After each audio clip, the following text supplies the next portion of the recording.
name is Melissa and I'll be your nurse today. I'm just going to perform some hand hygiene, give you some privacy, and can you state your name and date of birth for me? Yep, Billy Bob, 10/10/2010. All right, perfect. So the doctor's ordered for me to do a full body head to toe assessment. I'm going to touch you a little bit. Is that okay? Mm-hmm. All right, cool. So earlier before I started this video, I recorded his vital signs. His blood pressure was 130/88. A little elevated. His respirations were 12, unlabored, and his heart rate was 60 beats per minute, 2+, normal. So to get started, I'm going to ask you a few questions. So can you state your name one more time? Billy Bob, Okay, and where are you right now? I'm at the doctor's office. Okay, and how did you get here? I drove. Okay, and who's the current president? Trump? Okay. So any head trauma or any brain injuries? No. All right, so if you did have one, I would assess you on the Glasgow-Coma scale. It's a 15-point metric, and it would assess his visual, his motor skills, and his speech, which all are intact. So that's good. Now, we're going to start with the head. So looking at you, you have a normal size head, normal cephalic. I'm going to just look for lesions, bumps, bruises, abrasions, anything like that. Do you feel any tenderness? No. All right, good. And moving on to your ears, do you have any hearing issues? No. Okay. If you did have hearing issues, I would do the whisper test, and I would cover this, repeat words, and you would repeat them back. Same for the other side. So, yeah, your ears are symmetrical for your face. The top is midline with the outer canthus of your eye. And moving on to your eyes. So I'm going to look at your pupils, and we're going to use a thing called PERLA, and that's pupils equally round and reactive to light and accommodating. So your pupils are about 4 millimeters, which is good. And that one directly constricts while this one consensually restricts. And the same for this one. So direct and consensual. Now I want you to follow my pin light.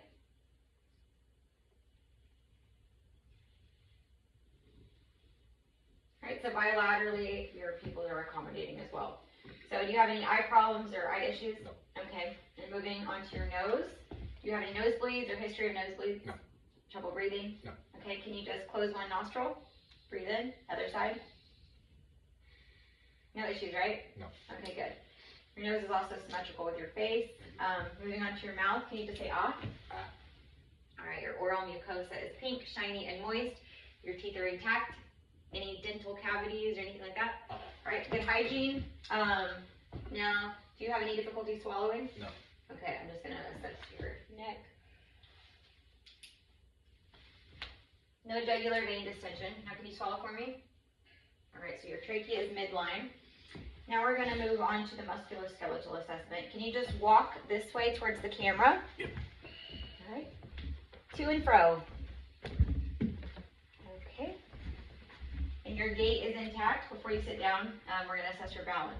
So we're gonna do the Romberg test. So just hands by your side, close your eyes, and I'm gonna watch you for 20 seconds.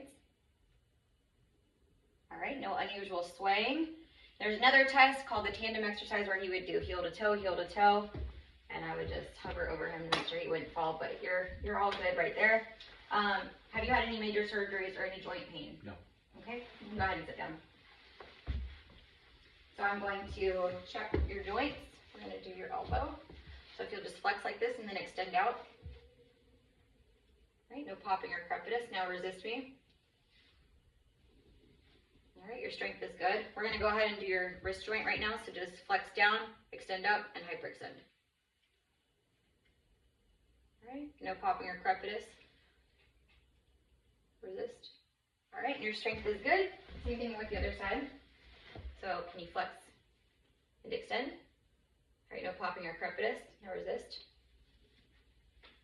All right, your strength is good. Same thing for here, down, extend, up. All right, go ahead. All right, no popping. Now resist me. Okay, and your strength is good. So we're gonna move right along to your knees. And what I'm gonna have you do is flex back and then extend out. So, whoop. Go ahead and do that. And extend out. No popping or crepitus. Nope. Now just resist. Go ahead and go back. All right. All right, your strength is good. We're gonna go ahead and do your foot now. Go ahead and take your other shoe off. All right, we're gonna do your foot. So if you'll plantar flexion down and then come up. All right, and resist. All right, and your strength is good. Same thing for this. Just flex back and then extend out. No popping or crepitus. Now just resist me. Go back. All right. Strength is good. Same thing with your foot like we did on the other side. Down and up. No popping or crepitus.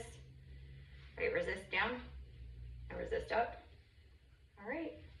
Strength is good. So, have you had a history of falling No. in the last like 3 to 6 months? No.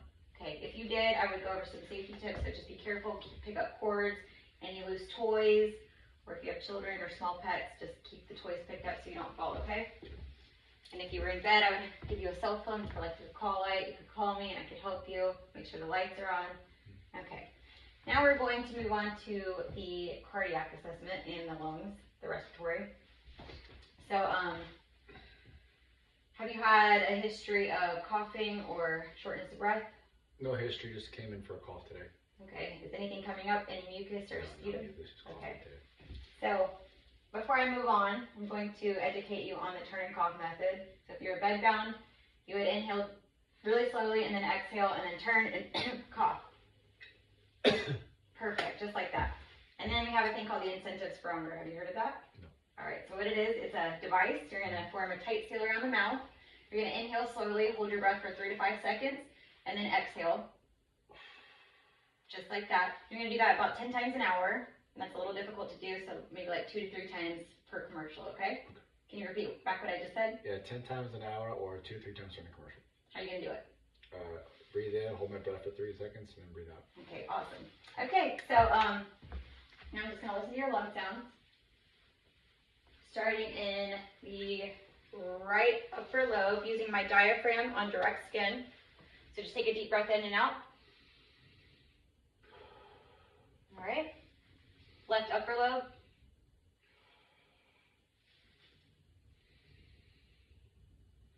Left lower lobe. The right middle lobe. And if you'll just put this arm across your chest, I'm going to listen to the lateral side of the lobe.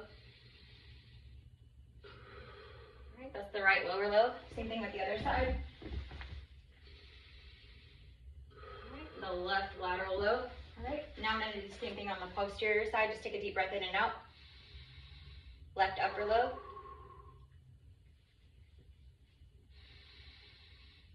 Right upper lobe. Right lower lobe. And left upper lobe. All right, and all of your breath sounds normal, no adventitious noises. So yeah, and now we're going to move on to the cardiac. So I'm just going to feel you for any edema on your lower, moving my way up. No edema, we're pitting. No edema on your upper extremities. I'm going to check your nail capillary refill. All right, comes back within 3 seconds, so your perfusion is good. Good circulation. So do you have any pain in your chest or a history of heart disease in the family? Okay. Now we're just going to listen to your heart. Once again, I'm using the diaphragm side of the stethoscope starting on the right second intercostal space at the aortic valve. And then I'm moving to the pulmonic valve, the second intercostal space on the left side. And then third intercostal space is Erb's point. Fourth intercostal space is the tricuspid valve. And then the fifth intercostal space, just mid-clavicular, is going to be the mitral valve or the apical pulse, where I would listen to for about a minute. And then I would use the bell side of the stethoscope if I heard any murmurs or anything like that. So I checked your JVD, jugular vein distension. You don't have any, or did I? I'm not sure if I did. All right, and turn to the other side.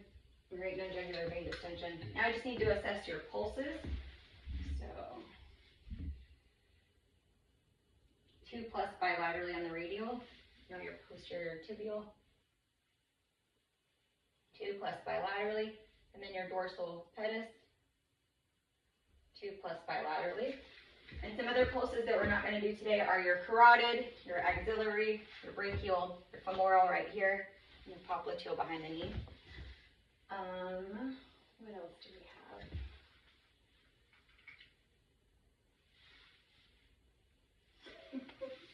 So now I'm going to have you lay on your back. And we're going to do your GI assessment. So if you're comfortable, if you'll lift your shirt for me. I'm going to start by just looking at your skin, looking at the tummy. Everything looks symmetrical. No bumps, scars, any masks. I see. Hi, baby. All right, and now I'm just going to listen. Have you had any discomfort in your eating or bowel movements? No. When was your last bowel movement? Lunch. And how was it? It's great. It was just great. The normal stool? Oh yeah. Nothing out of the ordinary? Not at all. Alright, good. I'm just going to listen with the diaphragm side of my stethoscope in the right lower quadrant.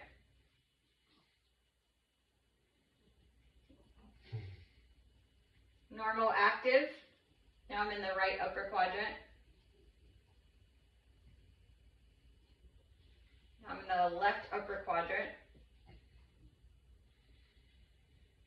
Very normoactive. The bottom lower left quadrant. And we have very normoactive vowel sounds. So I would use the bell side to listen. Let me put these back in. For any whooshing or bruise right under the xiphoid process.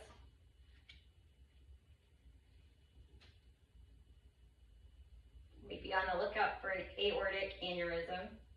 Call it a AAA. I think you can listen to one down here too.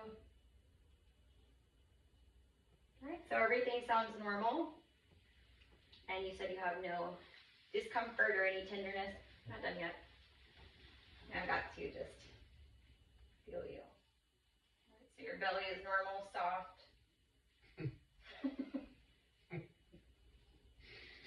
I want you to relax, it should be soft. That's a good sign. So no masses, no bumps, no tenderness. And I'm going to go a little harder now. That's okay? Okay. Okay. And now just moving along to your urinary system. So have you had any unusual odor or discharge or stream inconsistencies? All right. So I do think that concludes our assessment. Do you have any questions for me? No. No, I don't. Okay. Did I already say the vital signs? I did. All right. Well, I'll have the doctor write in for you, okay?